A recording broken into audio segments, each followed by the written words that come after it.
All right, class. So in this video, I want to go over how to conduct a test of difference between means or a t-test. So here you see the data we will be working with, GPAs at U of M Flint and other college. So we have our two groups. Group 1, U of M Flint students, we have a sample size of 65, a mean of 2.71, a standard deviation of 1.82. Here we have the students at the other college. We have a sample size of 100, a mean of 2.55, and a standard deviation of 1.12. Now, in the book, they want you to go through roughly 6 steps to calculate or conduct the t-test.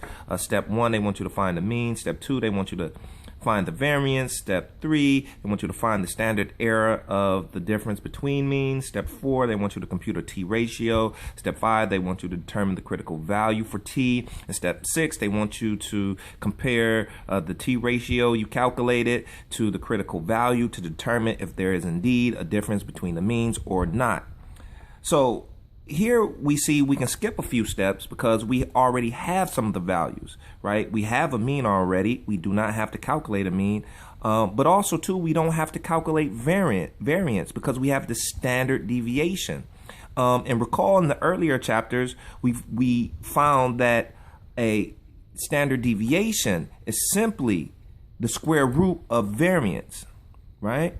So that means if we have the standard deviation going in reverse, all we have to do is square, right, standard deviation to calculate the variance, right?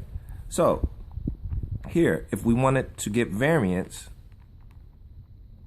right, so variance would be, right, the standard deviation squared. And that is actually the symbol for variance. This is the mathematical symbol for variance, standard deviation s squared. So to calculate the variance for group 1, let's simply plug in our values. That is 1.82 squared, right? That equals approximately 3.31, right? Group 2 equals, take our standard deviation, right? Square that, which will give us our variance for group 2, which is approximately 1.25. Now, so we have our variance, right? We have our mean, we have our sample size, which is our n. Now what we have to do is calculate the standard error of the difference. This is a long, crazy equation. I know it. But it is relatively simple, right? If we just simply follow the steps, right? So the equation for the standard error of the difference is the square root of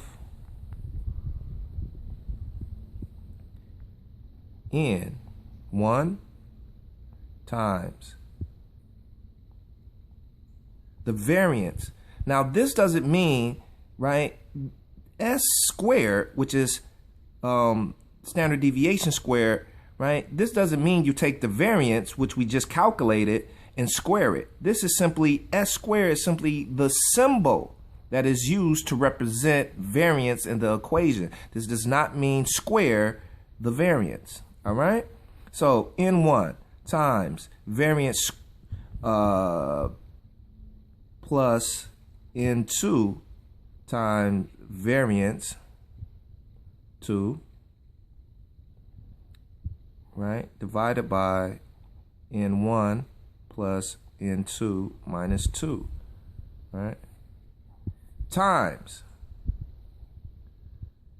n1 plus n2 divided by n1 times n2, right? Seems like a lot, but it's relatively simple, like I said. So let's simply just plug in our values here. What is n1? 65 times our variance for what? Group 1. Our variance for group 1 was 3.31, right? Plus n2, which is 100, right? Times, right, variance for group 2, 1.25, right, divided by N1, which is 65, plus N2, which is 100, minus 2, times N1, which is 65, plus N2, which is 100, divided by 65, N1, and 100. Square root. Do not forget this square root. A lot of students, they calculate the standard error of the difference, and for some reason they drop the square root during the process. Do not forget the square root.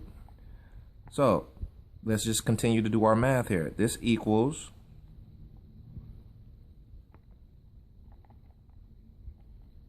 215.15, and that's just 65 times 3.31, right? Plus 100 times 1.25, which is simply 125, divided by, what is that? 165 minus 2 is simply 163, right? Times 65 plus 100 is 165, divided by 65 times 100, which is 6,500. Square root. Don't forget this square root, right? So now let's just continue with our math here. I'm gonna have to flip the page pretty soon. So adding this together, we get 340.15 divided by 163 times, right? 165 divided by 6,500 would give us 0.025, right? Again, square root. Let's flip the page, right? So continuing with our math, right? 340.15 divided by 163 would give us 2.09 approximately, right? And remember, right, times 0.025 times 0.025, right? Remember square root of that, right? And that simply gives us the square root of 0.052, which equals 0.228. So that is our standard error of the difference. So now we have the mean, we have our ends, we have our variance, we've calculated everything, and now we have to calculate the t-ratio, right? The t-ratio. And this is why we need the standard error of the difference, because the denominator of the t-ratio equation involves the standard error of the difference. So the t-ratio equation is simply, right, mean 1, right? Our mean 1 was 2.71 minus mean 2, which is 2.55, right? So I'll just write the equation, right? It's t equals mean 1 minus mean 2, right, divided by the standard error of the difference, right? So plugging in our values, right, we get 2.71, like I said, minus, right, 2.55, right, divided by, and our standard error of the difference was this value, right, 0.228. Really, really easy, right?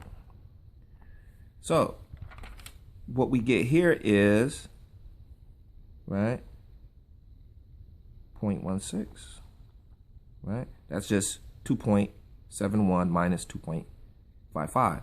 That is the difference between the two means, right?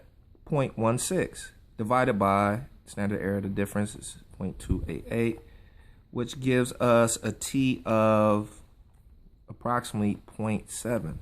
So that is our t, 0.7. So once you calculate the t, Now you need to determine the critical value for t, right? And to do that, right, you use the following equation.